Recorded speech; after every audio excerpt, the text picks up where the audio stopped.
श्री कृष्ण गोविंद हरे मुरारी, हे नाथ नारायण वासुदेवा।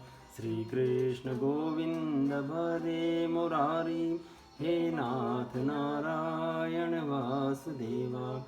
हे नाथ नारायण वासुदेवा, हे नाथ नारायण वासुदेवा।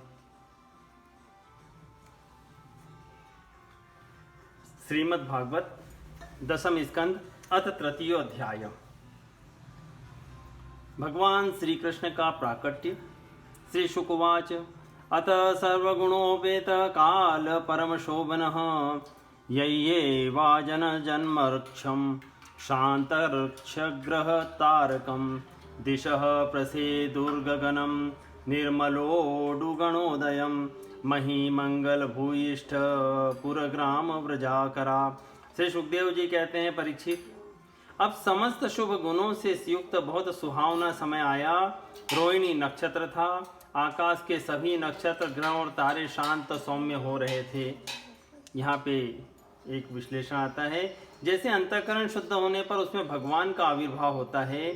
श्री कृष्ण अवतार के अवसर पर भी ठीक उसी प्रकार की समष्टि की शुद्धि का वर्णन किया गया है। इसमें काल, दिशा, पृथ्वी, जल, अग्नि, वायु, आकाश, मन और आत्मा, इन 9 द्रव्यों का अलग अलग नामोल्लेख करके साधक के लिए एक अत्यंत उपयोगी साधन पद्धति की ओर संकेत किया गया है।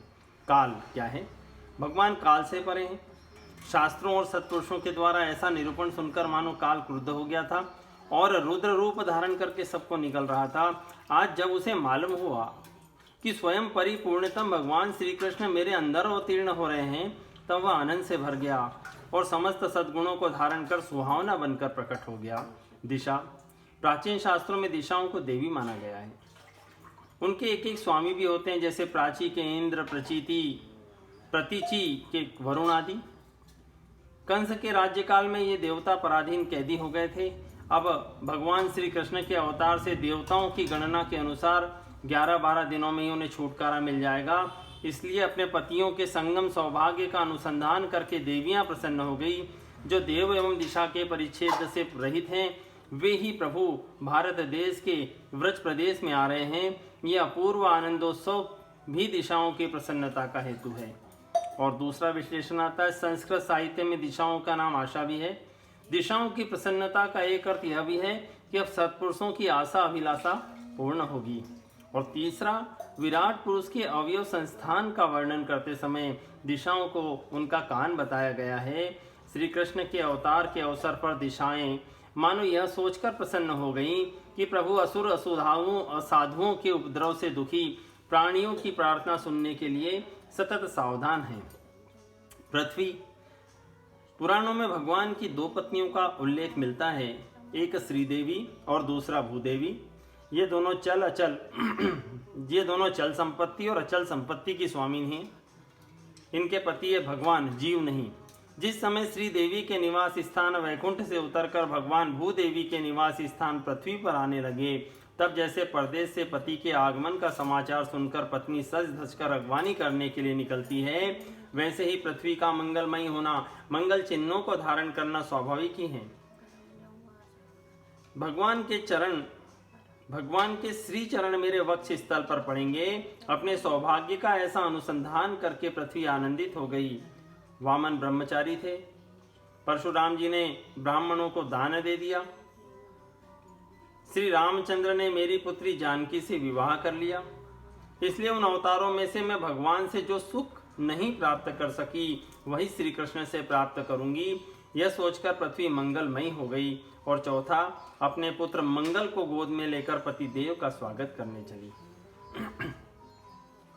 दिशाएं स्वच्छ प्रसन्न थी। निर्मल आकाश में तारे जगमगा रहे थे। पृथ्वी के बड़े बड़े नगर, छोटे छोटे गांव, अहीरों की बस्तियां और हीरे आदि की खाने मंगलमय हो रही थी। नदियों का जल निर्मल हो गया था।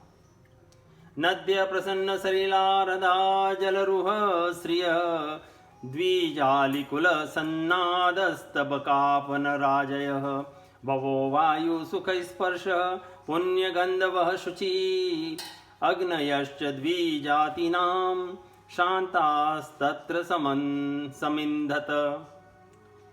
नदियों का जल निर्मल हो गया था। रात्रि के समय भी सरोवरों में कमल खिल रहे थे, जो दुर्लभ है। वन में वृक्षों की पंक्तियां रंग बिरंगे पुष्पों के गुच्छों से लद गई थी। कहीं पक्षी चहक रहे थे तो कहीं भौरे गुनगुना रहे थे। उस समय परम पवित्र और शीतल मंद सुगंध वायु अपने स्पर्श से लोगों को सुखदान करती हुई बह रही थी। ब्राह्मणों के अग्निहोत्र की कभी न बुझने वाली अग्नियां, जो कंस के अत्याचार से बुझ गई थी, वे इस समय अपने आप जल उठी। यहाँ जल का विश्लेषण आया है। नदियों ने विचार किया कि रामावतार में सेतु बंध के बहाने हमारे पिता पर्वतों को हमारी ससुराल समुद्र में पहुंचाकर इन्होंने हमें मायके का सुख दिया था। अब इनके शुभागमन के अवसर पर हमें भी प्रसन्न होकर इनका स्वागत करना चाहिए। दूसरा, गंगा जी। नदियां सब गंगा जी से कहती थी, तुमने हमारे पिता पर्वत देखे हैं, अपने पिता भगवान विष्णु के दर्शन कराओ। गंगा जी ने सुनी अनसुनी कर दी। अब वे इसलिए प्रसन्न हो गई कि हम स्वयं देख लेंगी। तीसरा, यद्यपि भगवान समुद्र में नित्य निवास करते हैं, फिर भी ससुराल होने के कारण वे उन्हें वहां देख नहीं पाती। अब उन्हें पूर्ण रूप से वे देख सकेंगी, इसलिए वे निर्मल हो गई। चौथा, निर्मल हृदय को भगवान मिलते हैं, इसलिए वे निर्मल हो गई। नदियों, ये पांचवा है, नदियों को जो सौभाग्य किसी भी अवतार में नहीं मिला, वह कृष्णावतार में मिला। श्री कृष्ण की चतुर्थ पट रानी हैं श्री कालिंदी जी। अवतार लेते ही यमुना जी के तट पर जाना, ग्वाल बाल एवं गोपियों के साथ जल क्रीड़ा करना, उन्हें अपनी पटरानी बनाना, इन सब बातों को सोचकर नदियां आनंद से भर गई। हृदय कालीय दमन करके कालीय देह का शोधन, ग्वाल बालों और अक्रूर को ब्रह्म हृदय में ही अपने स्वरूप के दर्शन आदि स्व संबंधी लीलाओं का अनुसंधान करके हृदयों ने कमल के बहाने अपने प्रफुल्लित हृदय को ही श्री कृष्ण के प्रति अर्पित कर दिया।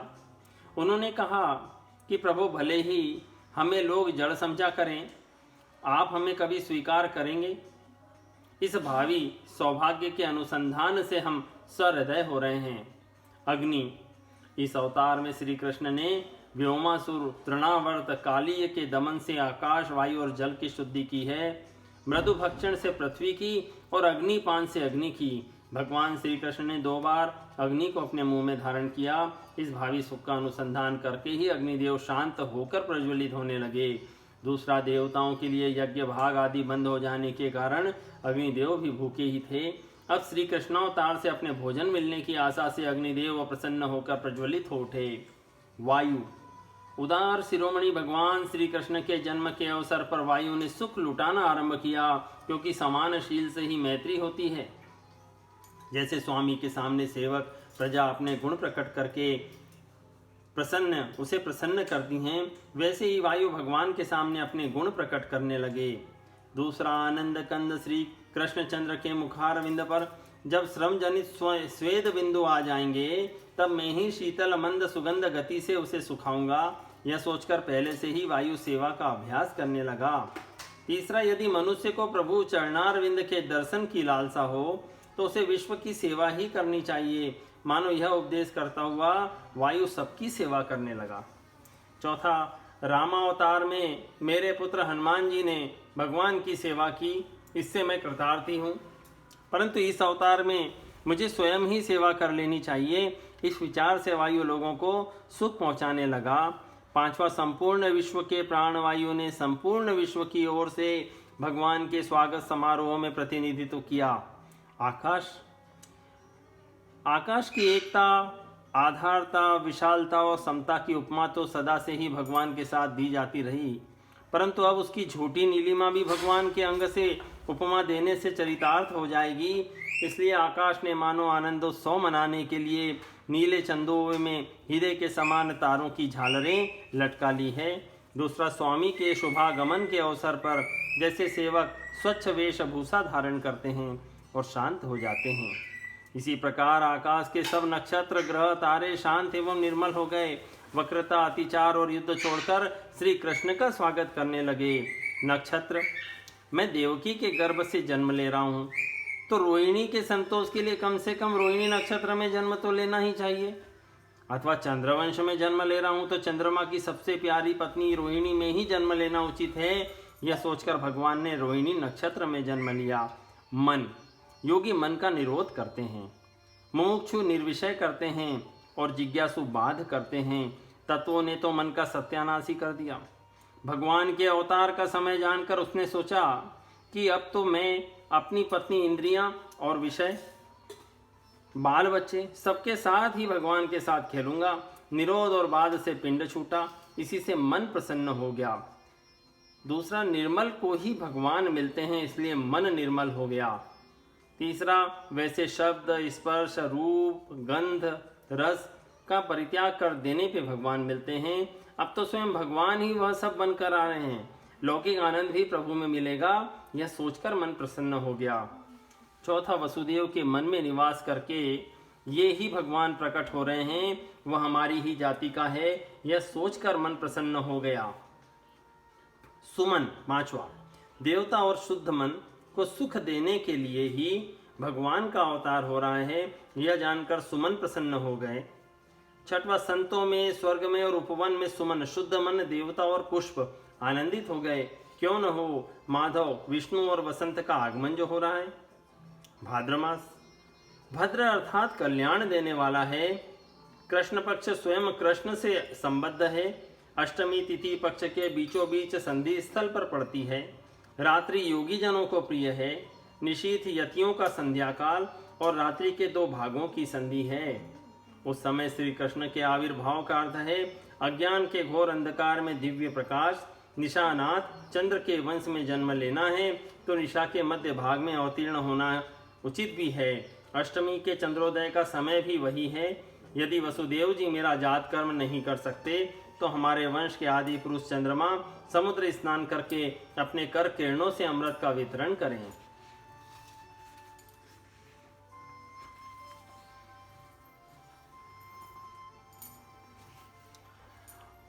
मनास्यासन प्रसन्नानि साधूनां सुरद्रुहां जायमाने जने तस्मिन् नेदुन्दुभयो दिवि जगु किन्नर गन्धर्वास्तुष्टुः सिद्धचारणा विद्याधर्यस्य नृतुरप्सुरोभिः समं तदा मुमुचुर्मनूनयो देवाः सुमनांसि मुदान्विताः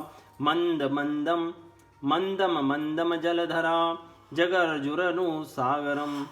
संत पुरुष पहले से ही चाहते थे कि असुरों की बढ़ती न हो पाए।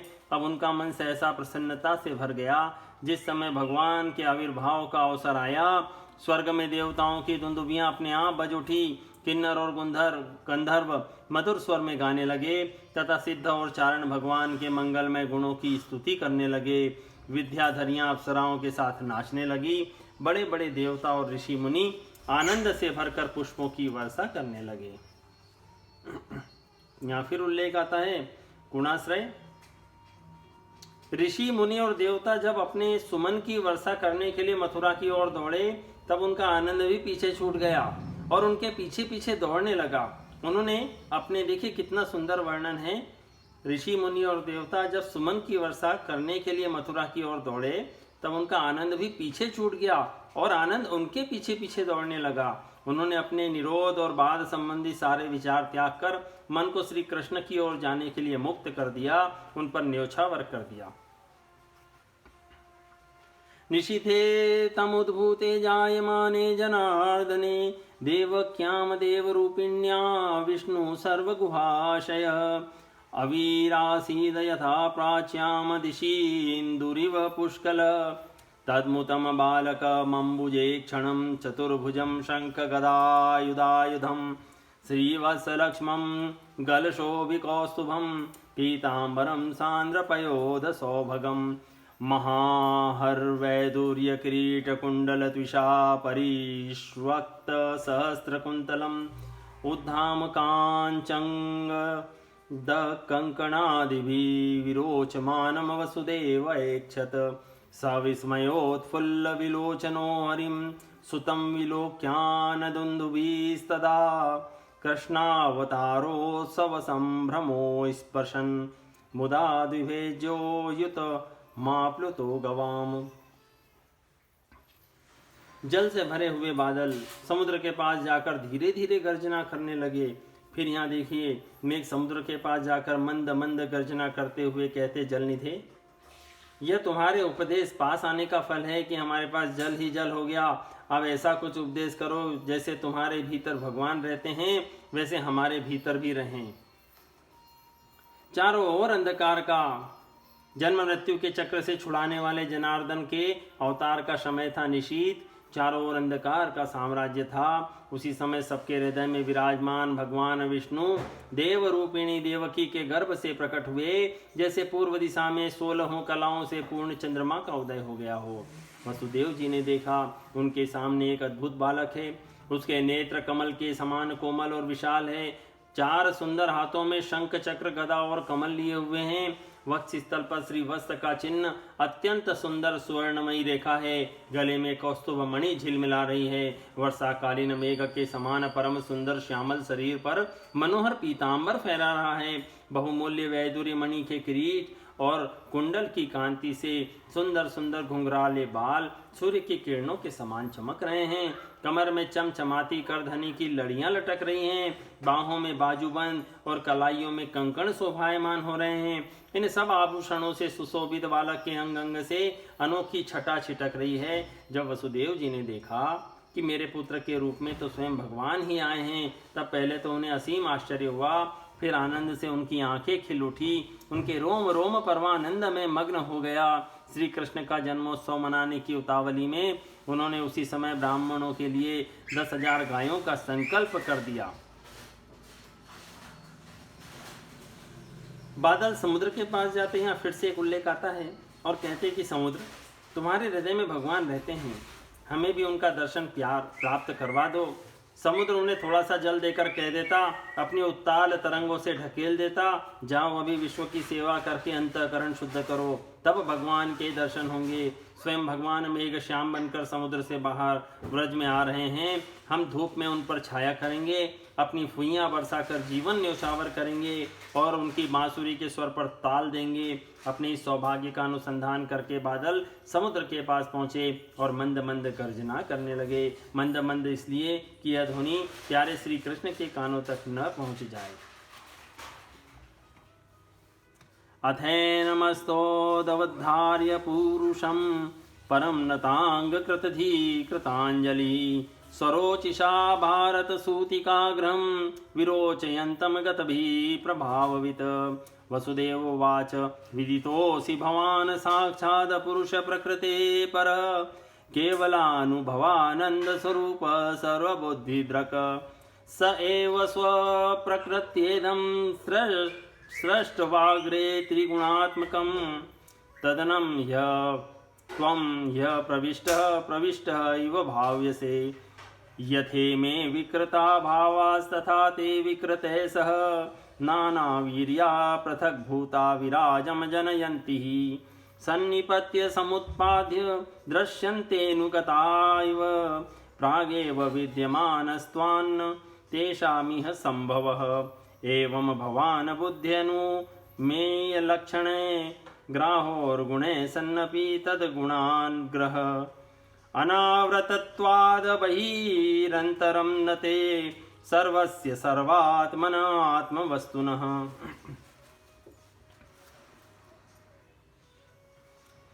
परीक्षित, भगवान श्री कृष्ण अपनी अंग कांति से सूतिका ग्रह को जगमग कर रहे थे। जो वसुदेव जी को यह निश्चय हो गया कि ये परम पुरुष परमात्मा ही हैं, तब भगवान का प्रभाव जान लेने से उनका सारा भय जाता रहा। अपनी बुद्धि स्थिर करके उन्होंने भगवान के चरणों में अपना सिर झुका दिया और फिर हाथ जोड़कर वे उनकी स्तुति करने लगे। वसुदेव जी ने कहा, मैं समझ गया कि आप प्रकृति से अतीत साक्षात पुरुषोत्तम हैं।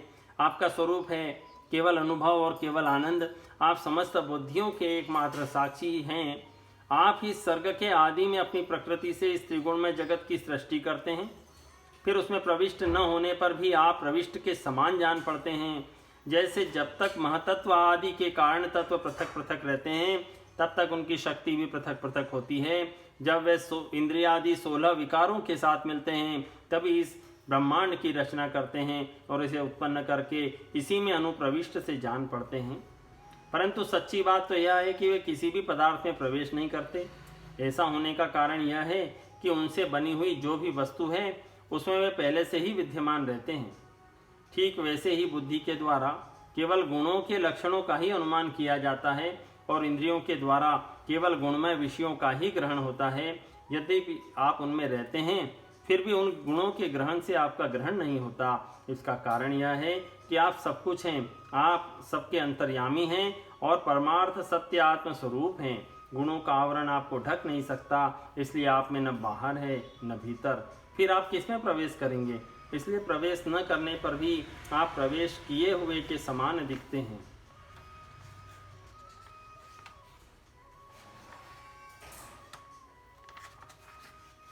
यात्मनो दृश्य गणेशु सन्निधि व्यवस्यते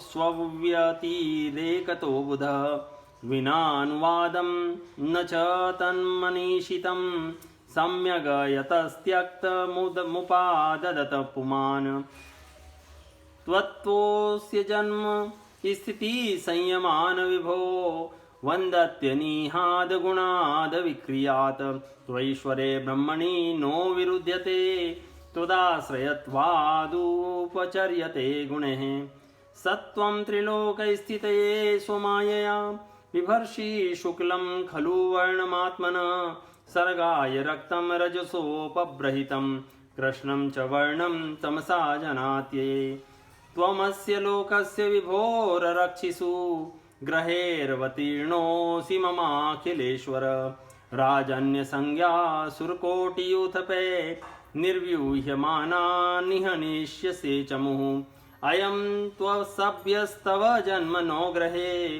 श्रुत्वाग्रजास्ते नवधीत सुरेश्वर सतेवतारं पुरुषे समर्पितं श्रुत्वा धुनेवाभिसरत्युदायुधः। जो आपने इन दृश्य गुणों को अपने से पृथक मानकर सत्य समझता है वह ज्ञानी है, क्योंकि विचार करने पर ये देह गेह आदि पदार्थ वाग विलास के सिवा और कुछ सिद्ध नहीं होते। विचार के द्वारा जिस वस्तु का अस्तित्व सिद्ध नहीं होता बल्कि जो बाधित हो जाती है उसको सत्य मानने वाला पुरुष बुद्धिमान कैसे हो सकता है? प्रभु कहते हैं कि आप समस्त क्रियाओं गुणों और विकारों से रहित हैं, फिर भी इस जगत की सृष्टि स्थिति और प्रलय आपसे ही होते हैं। यह बात परम ऐश्वर्यशाली पर ब्रह्म परमात्मा आपके लिए असंगत नहीं है, क्योंकि तीनों गुणों के आश्रय आप ही हैं, इसलिए उन गुणों के कार्य आदि का आप में ही आरोप किया जाता है। आप ही तीनों लोकों की रक्षा करने के लिए अपनी माया से सत्वमय शुक्ल वर्ण पोषणकारी विष्णु रूप धारण करते हैं। उत्पत्ति के लिए रज प्रधान रक्त वर्ण सृजनकारी ब्रह्मा रूप और प्रलय के लिए तमो गुण प्रधान कृष्ण वर्ण संहारकारी रुद्र रूप स्वीकार करते हैं। प्रभु आप सर्वशक्तिमान और सबके स्वामी हैं। इस संसार की रक्षा के लिए ही आपने मेरे घर अवतार लिया है। आजकल कोटि कोटि असुर सेनापतियों ने राजा का नाम धारण कर रखा है और अपने अधीन बड़ी बड़ी सेनाएं कर रखी है। आप उन सब का संहार करेंगे। देवताओं के भी आराध्य देव प्रभु, यह कंस बड़ा दुष्ट है। इसे जब मालूम हुआ कि आपका अवतार हमारे घर होने वाला है तब उसने आपके भय से आपके बड़े भाइयों को मार डाला। अभी उसके दूत आपके अवतार का समाचार उसे सुनाएंगे और वह अभी हाथ में शस्त्र लेकर दौड़ा आएगा। शिशुकुवाच अथैनमात्मजं वीक्ष्य महापुरुष लक्षणं देवकी तमुपाधावत कंसादभीता शुचिस्मिता। श्री सुखदेव जी कहते हैं, परीक्षित, इधर देवकी ने देखा कि मेरे पुत्र में तो पुरुषोत्तम भगवान के सभी लक्षण मौजूद हैं। पहले तो उन्हें कंस से कुछ भय मालूम हुआ, परंतु फिर वे बड़े पवित्र भाव से मुस्कुराती हुई स्तुति करने लगी। देवक्युवाच रूपम यत तत प्राहुरव्यक्तमाद्यं ब्रह्म ज्योतिर्निर्गुणं निर्विकारं सत्तामात्रं निर्विशेषं निरीहं स त्वं साक्षात् विष्णुरध्यात्मदीपः नष्टे लोके द्विपरार्धावसाने महाभूतेष्वादिभूतं गतेषु व्यक्ते अव्यक्तं कालवेगेन याते भवानेकः शिष्यते शेषसंज्ञः योऽयमकालस्तयते व्यक्तबन्धो चेष्टामाहुश्चेष्टते येन विश्वं निमेषादिर्व्यत्सते सत्रान्तो मह्यां स्वशे त्वेषानं क्षेमधाम प्रपद्ये मर्त्यो मृत्युवालभीत पलायन लोकान् सर्वान् निर्भयं नाध्यगच्छत् त्वत्पादाब्जं प्राप्य यद्रक्ष्यायुध्य स्वस्थः शेते मृत्युस्मादपैति स त्वं घोरादुग्रसेनात्मजान् स्त्राहि त्रस्तान् भृत्यवित्रासहासि रूपं चेदम पौरुषं ध्यानधीष्ण्यं मा प्रत्यक्षं मा सदृशां कृतिष्ठा जन्मते मय्यसो पापो मा विद्यान् मधुसूदन समुद्विजे भवद्धेतु कंसादहमधीरधि उपसंहर विश्वात्मन्नदो रूपलौकिकं शङ्खचक्रगदा पद्मश्रियाजुष्टं चतुर्भुजं विश्वं यदेतत् स्वतनो निशान्ते यदावकाशं पुरुषः परो भवान् विवर्ति सोऽयं मम गर्भयो भू दहो नृलोकस्य विडम्बनं हि तत्। माता देवकी ने कहा, प्रभु वेदों ने आपके जिस रूप को अव्यक्त और सबका कारण बतलाया है, जो ब्रह्म ज्योति स्वरूप समस्त गुणों से रहित और विकारहीन है, जिसे विशेषण रहित अनिर्वचनीय निष्क्रिय एवं केवल शुद्ध सत्ता के रूप में कहा गया है, वही बुद्धि आदि के प्रकाशक विष्णु आप स्वयं हैं।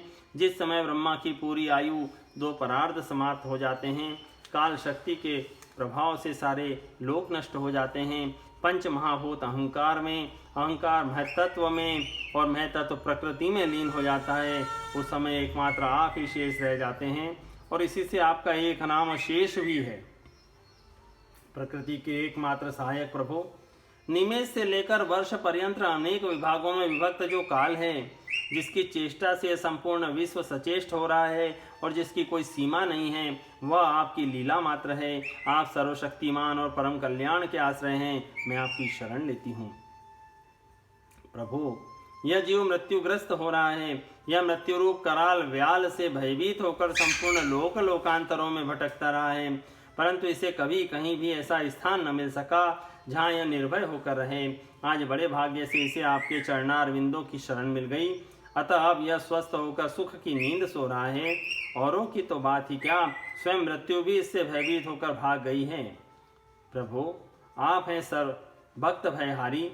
हम लोग इस दुष्ट कंस से बहुत ही भयभीत हैं, अतः आप हमारी रक्षा कीजिए। आपका यह चतुर्भुज दिव्य रूप ध्यान की वस्तु है। इसे केवल मांस मज्जामय शरीर पर ही दृष्टि रखने वाले देहाभिमानी पुरुषों के सामने प्रकट मत कीजिए। मधुसूदन, इस पापी कंस को यह बात मालूम न हो कि आपका जन्म मेरे गर्भ से हुआ है। मेरा धैर्य टूट रहा है। आपके लिए मैं कंस से बहुत डर रही हूँ। विश्वात्मन, आपका यह रूप अलौकिक है। आप शंख चक्र गदा और कमल की शोभा से युक्त अपना यह चतुर्भुज रूप छिपा लीजिए। प्रलय के समय आप इस संपूर्ण विश्व को अपने शरीर में वैसे ही स्वाभाविक रूप से धारण करते हैं जैसे कोई मनुष्य अपने शरीर में रहने वाले छिद्र रूप आकाश को। वही परम पुरुष परमात्मा आप मेरे गर्भवासी हुए। यह आपकी अद्भुत मनुष्य लीला नहीं तो और क्या है। श्री भगवान उवाच, त्वमेव पूर्वसगे भूपश्नि स्वायंभुवे सती तदायमसुतपानां प्रजापतिर्कल्मषः युवा वे ब्रह्मणादिष्टो प्रजासर्गे यदा ततः सन्नियम्येन्द्रियं ग्रामं ते पाथे परमं तपः वर्षवातात् पहीमघर्म कालगुणाननु सहमानो श्वासरोध विनिर्धूतमनोमलो शीर्णपर्णानिलाहार उपशान्तेन चेतसा मत्तकामानभीप्सन्तो मदाराधनमीहतु एवं वा तप्यतो स्त्रीवं तपः परमदुष्करं दिव्यवर्षसहस्राणि द्वादशेयुर्मदात्मनो तदा वां परितुष्टो हमयुमुना वपुषा नघे तपसा श्रद्धया नित्यं भक्त्या च हृदि भावितः प्रादुरासम वरदराड युवयो कामदित्सया व्रियतां वरित्युक्ते मादृशो वामव्रतः सुतः अजुष्टग्राम्य विषया च दंपती न व्रवाथे पवर्गम में मोहितो मम मायया गते मयि युवाम लब्ध्वाम वरम मत्सदृशं सुतं ग्रामान्य भोगान भुञ्जाथा युवा प्राप्त मनोरथो अदृष्टवान्यतमं लोके शीलोदार्य गुणे समम् अहं सुतो वामभवं पश्निगर्भ इति श्रुतः तयोर्वां पुनरेवाह मदित्यामास कश्यपात् उपेन्द्र इति विख्यातो वामनात्वाच वामनः। श्री भगवान ने कहा, देवी, स्वयंभू मनवंतर में जब तुम्हारा पहला जन्म हुआ था उस समय तुम्हारा नाम था प्रश्नि और ये वसुदेव सुतपा नाम के प्रजापति थे। तुम दोनों के हृदय बड़े ही शुद्ध थे। जब ब्रह्मा जी ने तुम दोनों को संतान उत्पन्न करने की आज्ञा दी तब तुम लोगों ने इंद्रियों का दमन करके उत्कृष्ट तपस्या की। तुम दोनों ने वर्षा, वायु, घाम, शीत, उष्ण आदि काल के विभिन्न गुणों को सहन किया और प्राणायाम के द्वारा अपने मन के मल धो डाले।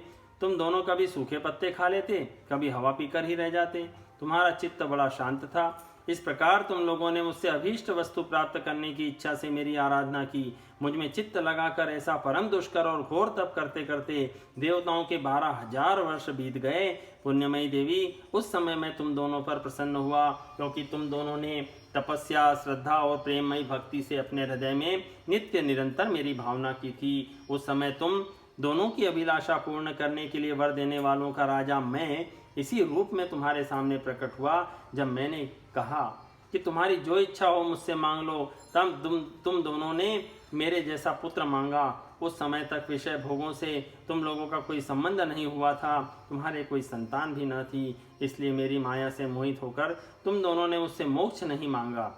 मेरे जैसा तुम्हें पुत्र होने का वर प्राप्त हो गया और मैं वहां से चला गया। अब सफल मनोरथ होकर तुम लोग विषयों का भोग करने लगे। मैंने देखा कि संसार में शील स्वभाव, उदारता और अन्य गुणों में मेरे जैसा दूसरा कोई नहीं है। इसलिए मैं ही तुम दोनों का पुत्र हुआ और उस समय मैं प्रश्नि गर्भ के नाम से विख्यात हुआ। फिर दूसरे जन्म में तुम हुई अदिति और वसुदेव हुए कश्यप। उस समय भी मैं तुम्हारा पुत्र हुआ। मेरा नाम था उपेंद्र। शरीर छोटा होने के कारण लोग मुझे वामन भी कहते थे।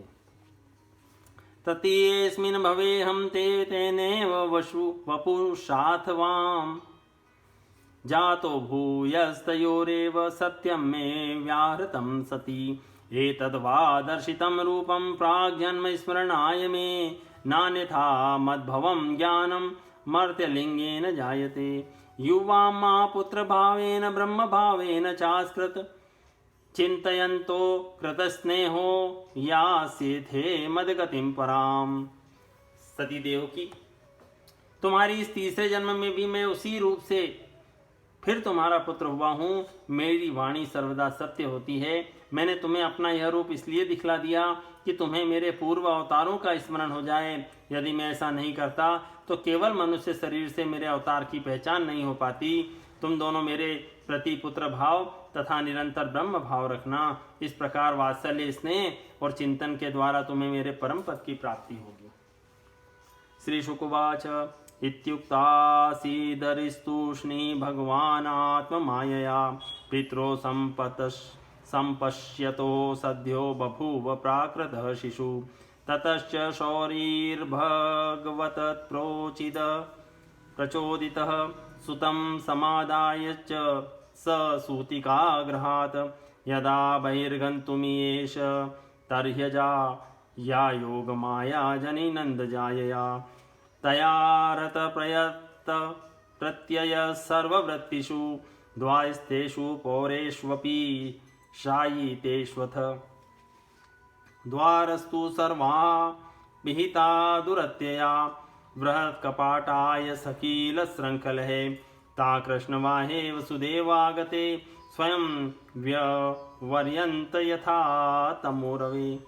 श्री सुखदेव जी कहते हैं, भगवान इतना कहकर चुप हो गए। अब उन्होंने अपनी योग माया से पिता माता के देखते ही देखते तुरंत एक साधारण शिशु का रूप धारण कर लिया। तब वसुदेव जी ने भगवान की प्रेरणा से अपने पुत्र को लेकर सूती का गृह से बाहर निकलने की इच्छा की। उसी समय नंद पत्नी यशोदा के गर्भ से उस योग माया का जन्म हुआ जो भगवान की शक्ति होने के कारण उनके समान ही जन्म रहित है। उसी योग माया ने द्वारपाल और पूर्ववासियों की समस्त इंद्रिय वृत्तियों की चेतना हर ली। वे सब के सब अचेत होकर सो गए। बंदी गृह के सभी दरवाजे बंद थे। उनमें बड़े बड़े किवाड़, लोहे की जंजीरें और ताले जड़े हुए थे। उनके बाहर जाना ही बड़ा कठिन था। परंतु वसुदेव जी भगवान श्री कृष्ण को गोद में लेकर ज्यों ही उनके निकट पहुंचे, त्यों ही वे सब दरवाजे आप से आप खुल गए। ठीक वैसे ही जैसे सूर्योदय होते ही अंधकार दूर हो जाता है। यहाँ उल्लेख आता है, भगवान श्री कृष्ण ने विचार किया कि इनको मैंने यह वर तो दे दिया कि मेरे सदृश पुत्र होगा, परंतु इसको मैं पूरा नहीं कर सकता, क्योंकि वैसा कोई है ही नहीं। किसी को कोई वस्तु देने की प्रतिज्ञा करके पूरा न कर सके तो उसके समान तिगुनी वस्तु देनी चाहिए। मेरे सदृश पदार्थ के समान मैं ही हूं, अतः मैं अपने को 3 बार इनका पुत्र बनाऊंगा। जिनके नाम श्रवण मात्र से असंख्य जन्मार्जित प्रारब्ध बंधन ध्वस्त हो जाते हैं, वे ही प्रभु जिसकी गोद में आ गए, उसकी हथकड़ी बेड़ी खुल जाए तो इसमें क्या आश्चर्य है। ठीक वैसे ही जैसे सूर्योदय होते ही अंधकार दूर हो जाता है, उस समय बादल धीरे धीरे गरज कर जल की फुहारे छोड़ रहे थे। ववर्ष पर्जन्य उपांशु गर्जित शेषोन्वगाद वारी निवारयन फने मघो निवर्षत्य सकृदयमानुजा गंभीरतो योगजवोर्मि फेनिला भयानका वर्तशताकुला नदी मार्गम ददो सिंधुरिव श्रियपते नंदव्रजम शौरिरूपेत्य तत्र तान् गोपान् प्रसुप्तानुपलभ्य निद्रया सुतं यशोदा शयने निधायत तत्सुतामुपादाय पुनर्ग्रहानगात्। इसलिए शेष जी अपने फलों से जल धारा को रोकते हुए भगवान के पीछे पीछे चलने लगे। उन दिनों बार बार वर्षा होती रहती थी, इससे यमुना जी बहुत बढ़ गई थी। उनका प्रवाह गहरा और तेज हो गया था। तरल तरंगों के कारण जल पर फेन ही फेन हो रहा था। सैकड़ों भयानक भंवर पड़ रहे थे। जैसे सीतापति भगवान श्री राम जी को समुद्र ने मार्ग दे दिया था, वैसे ही यमुना जी ने भगवान को मार्ग दे दिया। वसुदेव जी ने नंद बाबा के गोकुल में जाके देखा कि सब के सब गोप नींद से अचेत पड़े हुए हैं। तब उन्होंने अपने पुत्र को यशोदा जी की सैया पर सुला दिया और उनकी नवजात कन्या को लेकर वे बंदी गृह में लौट आए। यहाँ फिर उल्लेख आते हैं, बलराम जी ने विचार किया कि मैं बड़ा भाई बना तो क्या, सेवा ही मेरा मुख्य धर्म है। इसलिए वे अपने शेष रूप से श्री कृष्ण का छत्र बनकर जल का निवारण करते हुए चले। उन्होंने सोचा कि यदि मेरे रहते हुए स्वामी को वर्षा से कष्ट पहुंचा तो मुझे धिक्कार है, इसलिए उन्होंने अपना सिर आगे कर दिया। अथवा उन्होंने यह सोचा कि ये विष्णुपद आकाशवासी मेघ परोपकार के लिए अधपतित होना स्वीकार कर लेते हैं, इसलिए बलि के समान सिर से वंदनीय हैं। श्री कृष्ण शिशु को अपनी ओर आते देखकर यमुना जी ने विचार किया, आहा, जिनके चरणों की धूलि सत्पुरुषों के मानस ध्यान का विषय है, वही आज मेरे तट पर आ रहे हैं। वे आनंद और प्रेम से भर गई, आंखों से इतने आंसू निकले कि बाढ़ आ गई। दूसरा, यमराज की बहन समझकर मुझे श्री कृष्ण अपनी आंख न फेर ले, इसलिए वे अपने विशाल जीवन का प्रदर्शन करने लगी। तीसरा, ये गोपालन के लिए गोकुल में जा रहे हैं। ये सहस्त्र सहस्त्र लहरियां गोए ही तो हैं, ये उन्हीं के समान इनका भी पालन करें। चौथा, ये काली नाग तो मुझ में पहले से ही हैं, ये दूसरे शेषनाग आ रहे हैं, अब मेरी क्या गति होगी। यह सोचकर यमुना जी ने अपने थपेड़ों से उनका निवारण करने के लिए बढ़ गई। एकाएक यमुना जी के मन में विचार आया कि मेरे अगाध जल को देखकर कहीं श्री कृष्ण यह न सोच लें कि मैं इसमें खेलूंगा कैसे। इसलिए वे तुरंत कहीं कंठ भर, कहीं नाभि भर और कहीं घुटनों तक जल वाली हो गई। दूसरा, जैसे दुखी मनुष्य दयालु पुरुष के सामने अपना मन खोलकर रख देता है, वैसे ही कलिया नाग से ग्रस्त अपने हृदय का दुख निवेदन कर देने के लिए यमुना जी ने भी अपना दिल खोलकर श्री कृष्ण के सामने रख दिया। तीसरा, मेरी नीरसता को देखकर श्री कृष्ण कहीं जल क्रीड़ा करना और पटरानी बनाना स्वीकार न कर दें, इसलिए वे उच्छृंखलता को छोड़कर बड़ी विनय से अपने हृदय की संकोचपूर्ण रस रीति प्रकट करने लगी। चौथा, जब इन्होंने सूर्यवंश में रामावतार ग्रहण किया, तब मार्ग न देने पर चंद्रमा के पिता समुद्र को बांध दिया था। अब ये चंद्रवंश में प्रकट हुए हैं और मैं सूर्य की पुत्री हूँ। यदि मैं इन्हें मार्ग न दूंगी तो ये मुझे भी बांध देंगे। इस डर से मानो यमुना जी 2 भागों में बढ़ गई। सत्पुरुष कहते हैं कि हृदय में भगवान के आ जाने पर अलौकिक सुख होता है। मानो उसी का उपभोग करने के लिए यमुना जी ने भगवान को अपने भीतर ले लिया। मेरा नाम कृष्णा, मेरा जल कृष्ण, मेरे बाहर श्री कृष्ण हैं, फिर मेरे हृदय में ही उनकी स्फूर्ति क्यों न हो। ऐसा सोचकर मार्ग देने के बहाने यमुना जी ने श्री कृष्ण को अपने हृदय में ले लिया। देवक्या शयने न्यस्य वसुदेवोऽथ दारिकां प्रतिमुच्य प्रदोर्लोहमास्ते पूर्ववदाव्रतः। यशोदानन्दपत्नी च जातमपरमबुध्यत न तल्लिङ्गपरिश्रान्ता निन्द्रयापगतस्मृतिः। जेल में पहुंचकर वसुदेव जी ने उस कन्या को देवकी जी की शैया पर सुला दिया और अपने पैरों में बेड़ियां डाल ली तथा पहले की तरह वे बंदी गृह में बंद हो गए। उधर नंद पत्नी यशोदा जी को इतना तो मालूम हुआ कि कोई संतान हुई है, परंतु वे यह न जान सकी कि यह पुत्र है या पुत्री, क्योंकि एक तो उन्हें बड़ा परिश्रम हुआ था और दूसरा उन्हें योग माया ने अचेत कर दिया था। भगवान श्री कृष्ण ने इस प्रसंग में यह प्रकट किया कि जो मुझे प्रेम पूर्वक अपने हृदय में धारण करता है उसके बंधन खुल जाते हैं, जेल से छुटकारा मिल जाता है, बड़े बड़े फाटक टूट जाते हैं, पहरेदारों का पता नहीं चलता, भव नदी का जल सूख जाता है, गोकुल इंद्रिय समुदाय की वृत्तियां लुप्त हो जाती हैं और माया हाथ में आ जाती है। ओम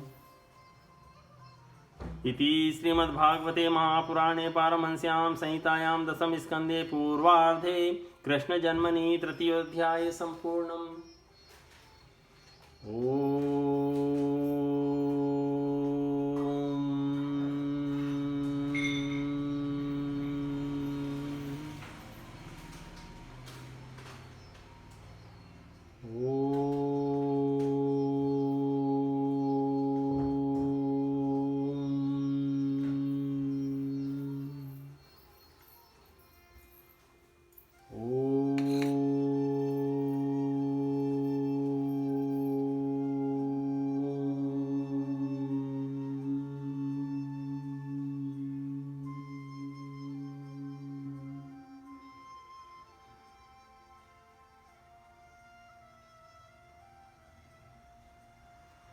श्री कृष्ण गोविंद हरे मुरारी, हे नाथ नारायण वासुदेवा। श्री कृष्ण गोविंद हरे मुरारी, हे नाथ नारायण वासुदेवा। हे नाथ नारायण वासुदेवा, हे नाथ नारायण वासुदेवा।